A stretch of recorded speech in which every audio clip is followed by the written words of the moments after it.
Hello दोस्तों, स्वागत है आप सभी का आज के इस वीडियो के अंदर। और आज के इस वीडियो में हम लोग बात करने वाले हैं थर्मेक्स लिमिटेड के बारे में।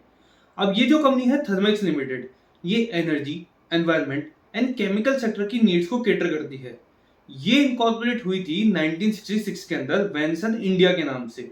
और ये जो कंपनी है वो इंटीग्रेटेड सॉल्यूशन प्रोवाइड करवाते हैं in heating, cooling, power generation and water treatment with a focus on clean energy and water. और ये जो कंपनी है वो अभी के टाइम पे 4 सेगमेंट्स के अंदर ऑपरेट कर रही है। पहला सेगमेंट है इंडस्ट्रियल प्रोडक्ट, इंडस्ट्रियल इंफ्रा दूसरा सेगमेंट है, तीसरा है ग्रीन सॉल्यूशन एंड चौथा है केमिकल। पहले ये जो कंपनी है वो 3 सेगमेंट्स के अंदर ऑपरेट कर रही थी, जो कि है एनर्जी, एनवायरनमेंट एंड केमिकल का सेगमेंट। लेकिन उन्होंने अपने रिपोर्टिंग स्टैंडर्ड्स को चेंज कर दिया है एज पर इंडिया 108, और इस वजह से इनके जो सेगमेंट्स हैं वो रिवाइज हो चुके हैं। लेकिन हम लोग गोइंग फॉरवर्ड इस वीडियो के अंदर इनका जो बिजनेस मॉडल है उनको इन 3 सेगमेंट्स के ऊपर ही डिस्कस करेंगे। और अभी के टाइम पे इनकी जो ऑर्डर बुक है वो है 9752 करोड़ की। और इसके अंदर जो सबसे बड़ा कंट्रीब्यूटर है वो है रिफाइनरी एंड पेट्रोकेमिकल का सेगमेंट।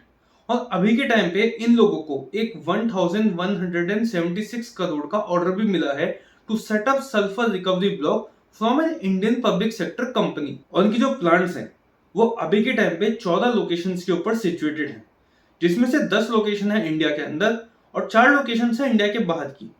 और इसके अलावा फाइनेंशियल ईयर 22 के अंदर कंपनी ने नए प्रोडक्ट्स को भी लॉन्च किया था, एब्जॉर्प्शन कूलिंग के सेगमेंट के अंदर और स्टीम इंजीनियरिंग की सेगमेंट के अंदर भी। तो अब अगर हम लोग बात करें इनके बिजनेस मॉडल के बारे में, जिसके अंदर हम लोग डिस्कस करेंगे सबसे पहले एनर्जी के सेगमेंट को। तो इस सेगमेंट के अंदर वेरियस प्रोडक्ट इंक्लूडेड है, जैसे कि process heating, absorption cooling, heating, boiler, heater products, energy solution as well as ancillary services. और इस सेगमेंट के अंदर ये लोग जो है वो प्रोवाइड करवाते हैं build own operate utility distribution solution. और इसके अलावा अभी इनका जो कॉन्ट्रैक्ट बेस है इस सेगमेंट के अंदर वो है 3500 मेगावाट का। और इनका जो सोलर का बिजनेस है वो है अभी इनकी सब्सिडरी के पास में, जिसका नाम है फर्स्ट एनर्जी प्राइवेट लिमिटेड। और इनका जो सोलर का बिजनेस है इसके अंदर इन्होंने अभी के टाइम पे 150 रूफटॉप प्रोजेक्ट से भी ज्यादा प्रोजेक्ट्स को एग्जीक्यूट कर दिया है। और अभी के टाइम पे इस सेगमेंट के अंदर इनका जो मेन फोकस है वो है क्लीन एनर्जी के ऊपर।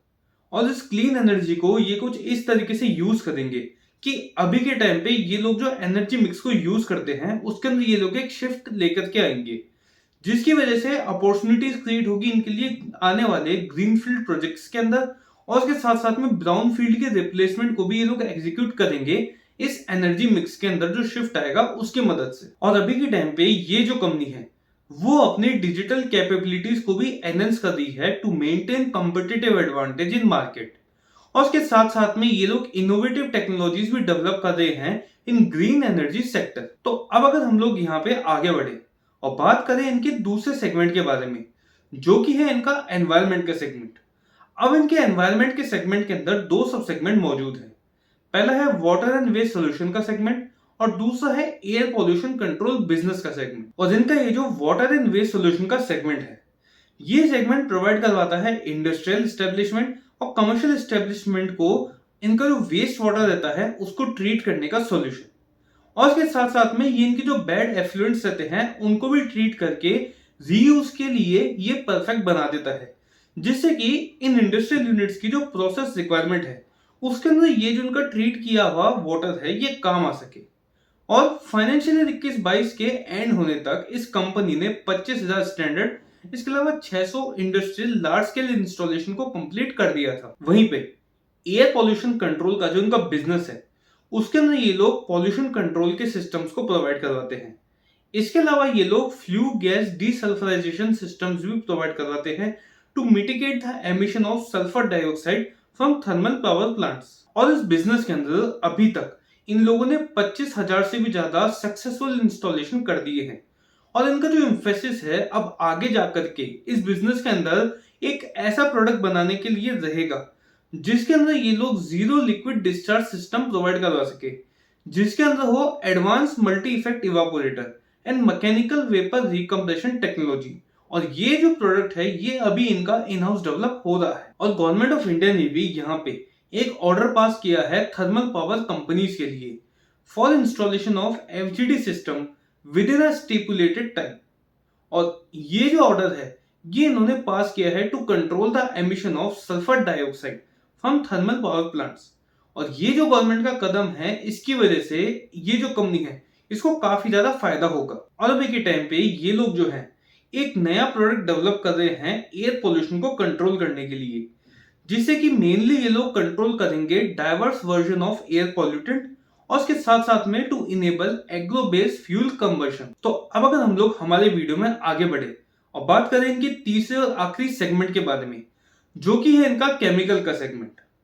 अब इस सेगमेंट के अंदर ये लोग लीडिंग मैन्युफैक्चरर एंड एक्सपोर्टर है आयन एक्सचेंज रेजिन्स के और उसके साथ साथ में वेस्ट वाटर ट्रीटमेंट केमिकल के। इसके अलावा ये लोग इस सेगमेंट के अंदर बनाते हैं vast variety of speciality chemicals और इसके साथ साथ में ये लोग बनाते हैं कंस्ट्रक्शन में काम आने वाले उन केमिकल्स को, जिसकी वजह से जो कंक्रीट स्ट्रक्चर हैं वो रिपेयर हो सके, इंप्रूव हो सके और प्रोटेक्ट हो सके। और अभी के टाइम पे जो इन्वेस्टमेंट बढ़ा है पेट्रोकेमिकल के सेगमेंट के अंदर उन कंपनीज के थ्रू जो कि सेगमेंट में काम करती है, उसकी वजह से मोनोइथिलीन ग्लाइकोल और कैटलिस्ट रेजिन्स की जो सेगमेंट है उसके अंदर एक काफी अच्छी खासी ग्रोथ मैनेजमेंट को आने की उम्मीद है। और अभी रिसेंट के अंदर थोड़े टाइम में कंपनी ने अपनी जो ग्लोबल मार्केट प्रेजेंस है उसको काफी हद तक इंक्रीज किया है और उसके साथ साथ में कंपनी ने अपने पोर्टफोलियो के अंदर भी एक्सपेंशन किया है पर्टिकुलरली फॉर स्पेशलिटी एप्लीकेशंस। और इसके साथ साथ में अब आने वाले टाइम में कंपनी को ये लगता है कि जो नई डिमांड आएगी वो आएगी इंफ्रास्ट्रक्चर के सेगमेंट के थ्रू, जिसके अंदर भी पर्टिकुलरली डिमांड आएगी सीमेंट के सेक्टर के थ्रू और स्टील के सेक्टर के through, because of infrastructure expansion and because of favourable government policies. और अब अगर हम लोग इनके रिसेंट में किए गए कुछ एग्जीक्यूशंस को देखें तो अभी हाल ही के अंदर इन लोगों ने एक एनर्जी प्लांट को कमीशन किया था जिसकी कैपेसिटी थी 32.5 मेगावाट की। अब इस प्लांट के अंदर इन लोगों ने शामिल किया सबसे पहले तो फ्लूइड हीटर को और उसके साथ साथ में स्टीम जनरेटर को भी। इसके अलावा एफईपीएल ने अभी रिसेंट के अंदर एक 16 मेगावाट का जो प्लांट है सोलर पावर प्लांट उसको कमीशन किया है तमिलनाडु के अंदर। और उसके अलावा एक 11.5 मेगावाट का जो प्लांट है सोलर पावर प्लांट उसको कमीशन किया है महाराष्ट्र के अंदर। और अभी गोइंग फॉरवर्ड हाइड्रोजन साइकिल के सेगमेंट के अंदर और डीप में जाने के लिए मैनेजमेंट ने एक एमओयू साइन किया है फोर्टेस्क्यू नाम की कंपनी के साथ में। अब इस एमओयू की बदौलत ये जो कंपनी है इसको मिलेगा एक्सेस हाइड्रोजन पावर प्लांट की मैन्युफैक्चरिंग की फैसिलिटीज का। और इसके अलावा जो ये जो कंपनी है इस कंपनी के मैनेजमेंट को अभी सर्टेनिटी के साथ में ये नहीं मालूम कि आगे जाकर के हाइड्रोजन के सेगमेंट के अंदर क्या अपॉर्चुनिटीज इनके सामने आएगी और ये उसका जो यूटिलाइजेशन है वो किस तरीके से कर पाएंगे।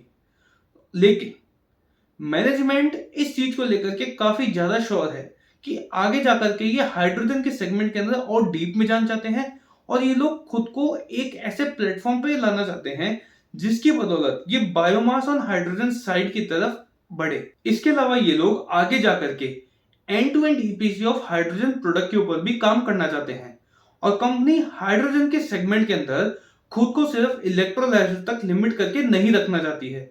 इनफैक्ट कंपनी जो है आगे जाकर के वाटर, गैस एंड इलेक्ट्रिसिटी के पोर्शन को कंबाइन करके एक नई फॉर्म ऑफ एनर्जी को डेवलप करने का भी प्लान रखती है। तो अब अगर हम लोग इस वीडियो के लास्ट पार्ट की तरफ बढ़े और अगर हम लोग डिस्कस करें कंपनी के फाइनेंशियल्स को, तो इसके अंदर अगर हम लोग लास्ट के 10 साल के डेटा के हिसाब से कंपनी की जो कंपाउंडेड सेल्स ग्रोथ रही है उसको देखें तो वो रही है सिर्फ 4% की। वहीं पे अगर हम लोग बात करें कंपनी की कंपाउंडेड प्रॉफिट की ग्रोथ रेट की तो वो भी रही है सिर्फ 4% की।